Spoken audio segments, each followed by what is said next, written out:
ఉద్రిక్త వాతావరణం నెలకొంది. నేటో దేశాలు రష్యా మధ్య హైటెన్షన్ వాతావరణం నెలకొంది.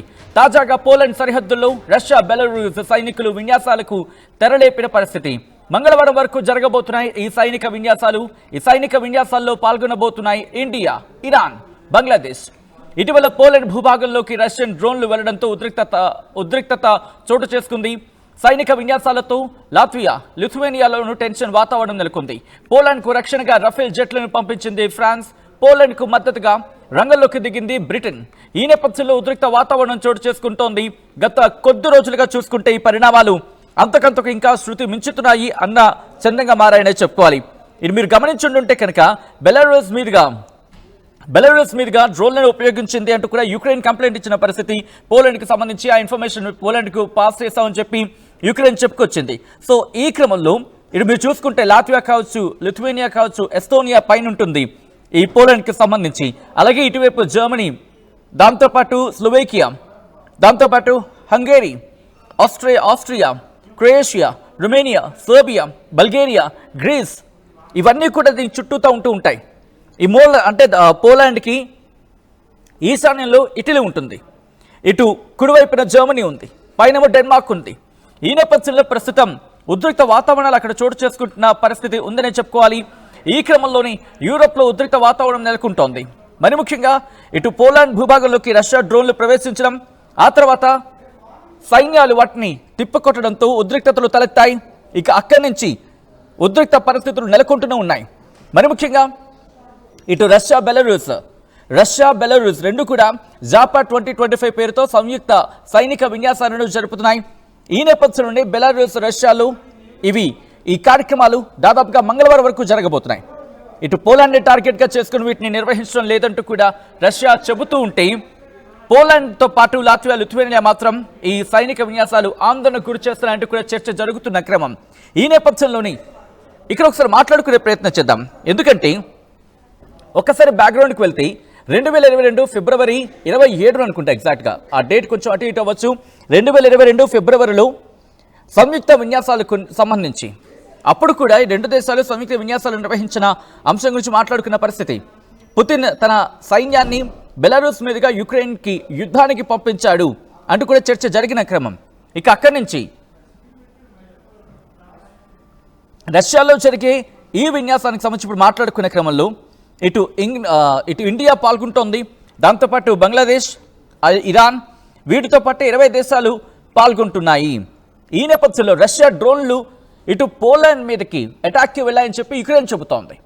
సో ఈ క్రమంలో పోలాండ్ మీద రష్యా డ్రోన్లను మేము పేల్చేసాం, పోలాండ్కి సంబంధించి చెప్పుకొచ్చింది. రష్యా డ్రోన్లు తమ భూభాగంలోకి వచ్చాయి, దీంతో వాటిని పేల్చేసామని చెప్పి ఇటు ఫ్రాన్స్ చెప్పుకొచ్చింది.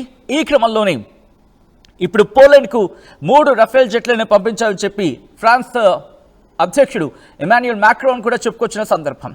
ఇక ఈ నేపథ్యంలో బ్రిటన్ కూడా రంగంలోకి దిగింది. మాస్కోకి మద్దతుగా ఇటు ఫైనాన్షియల్, ఒక విధంగా చెప్పాలంటే బ్రిటన్ కూడా రంగంలోకి దిగింది.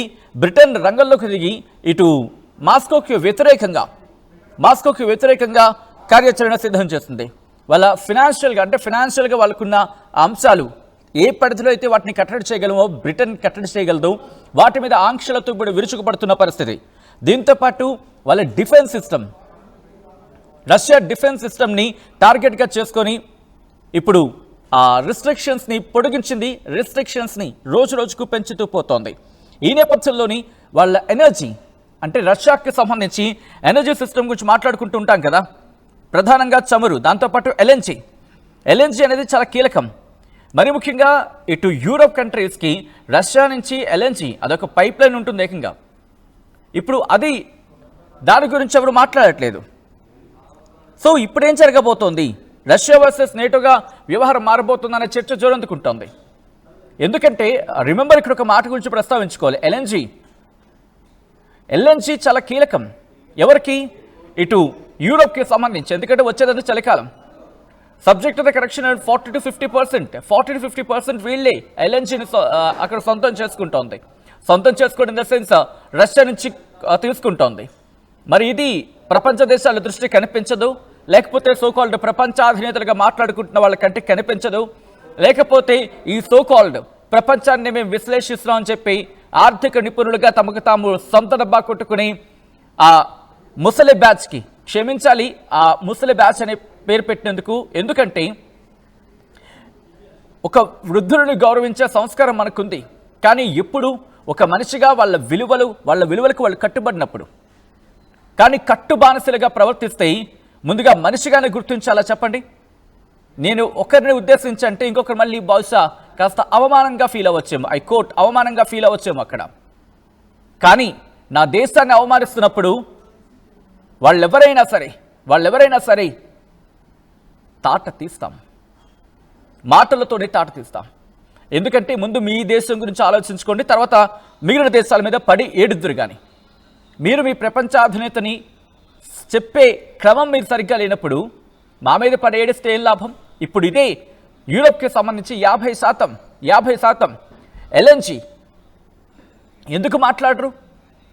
ఇప్పుడు ఇదే యూరోప్ ఇప్పుడు రష్యా నుంచి కొనుగోలు చేసిన చమురుని భారత్ కొనుగోలు చేసిన తర్వాత దాన్ని తీసుకొని కదా బతుకుతోంది. ఇప్పుడు ఇదే యూరోప్కి సంబంధించి చలికాలం ఎదురైంది, చలికాలం సమస్యలు వాళ్ళకి. ఇది నేనంటున్న మాట కాదు, స్వయంగా అక్కడ వినిపిస్తున్న మాట. చలికాలం చచ్చిపోతారు ఇప్పుడు ఒకవేళ వాళ్ళ కనుక గ్యాస్ ఏమైనా అటు ఇటు అయితే. సో విజువల్స్ మీరు చూస్తున్నారు.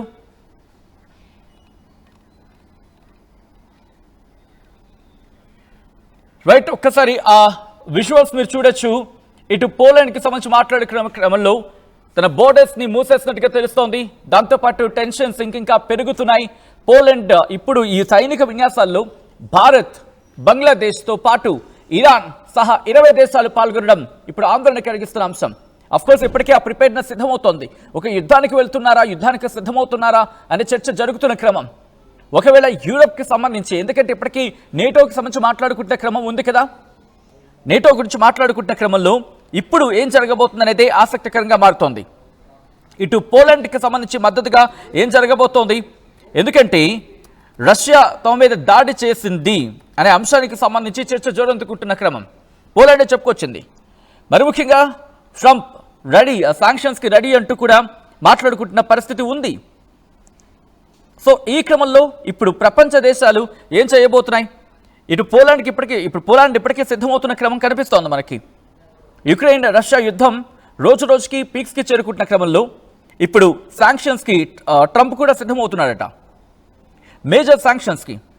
అలాగే NATO countries stop buying Putin's oil అంటూ కూడా చెప్పుకొచ్చిన సందర్భం. అంటే బహుశా ఇది చాలా కీలకమైన డెవలప్మెంట్ కింద చెప్పుకోవాలి. బట్ ఇది ఎంతవరకు ఎగ్జిక్యూషన్ వరకు వెళుతుందనేది కాస్త ఆలోచించుకోవాల్సిన సందర్భమే. ఎందుకంటే ఇప్పటి వరకు నేటో కమిట్మెంట్ గురించి మాట్లాడుకున్న సందర్భంలో ఇంతవరకు వినయింది దాదాపుగా 100% అంటూ మాట్లాడుకున్న క్రమంలో రష్యన్ ఆయిల్ కావచ్చు, ఇవన్నిటి గురించి చర్చించుకుంటున్న క్రమం. సో ఇక్కడ ఇంతవరకు కూడా G7 countries, G7 finance ministers ఈ శాంక్షన్స్ గురించి మాట్లాడుకుంటున్నారు రష్యా మీద యుద్ధం నేపథ్యంలో. సో ఇప్పుడు వీళ్ళేం మాట్లాడుకుంటున్నారంటే ఈ టారిఫ్స్ అలాగే శాంక్షన్స్ విధించాలి రష్యా మీద.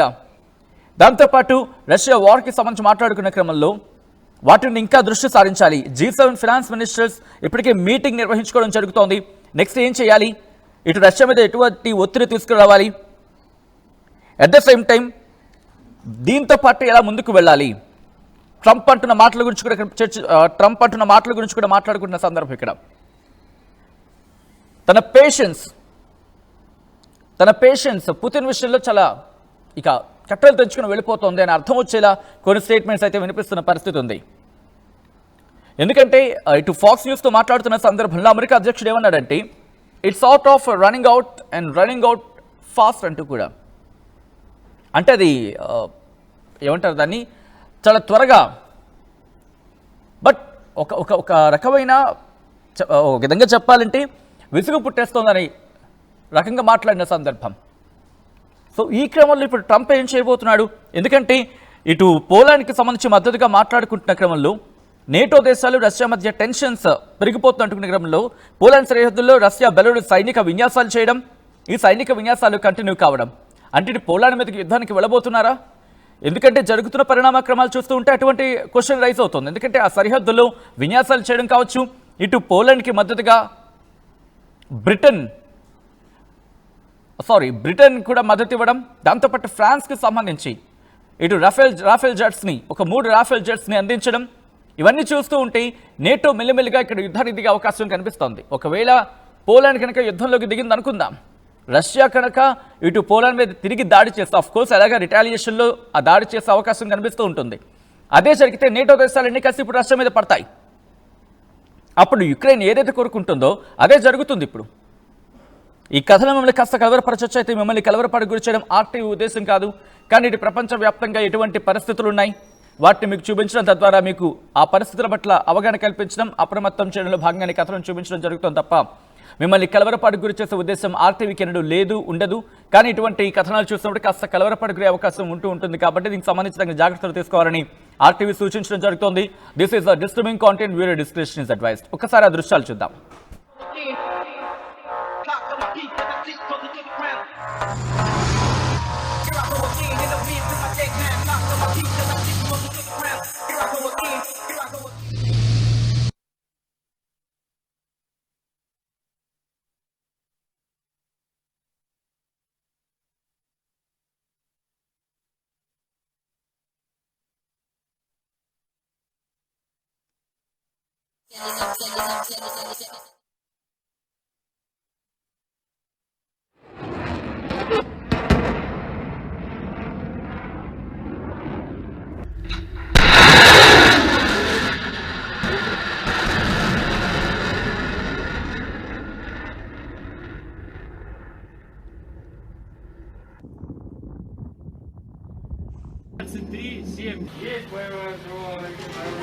Есть,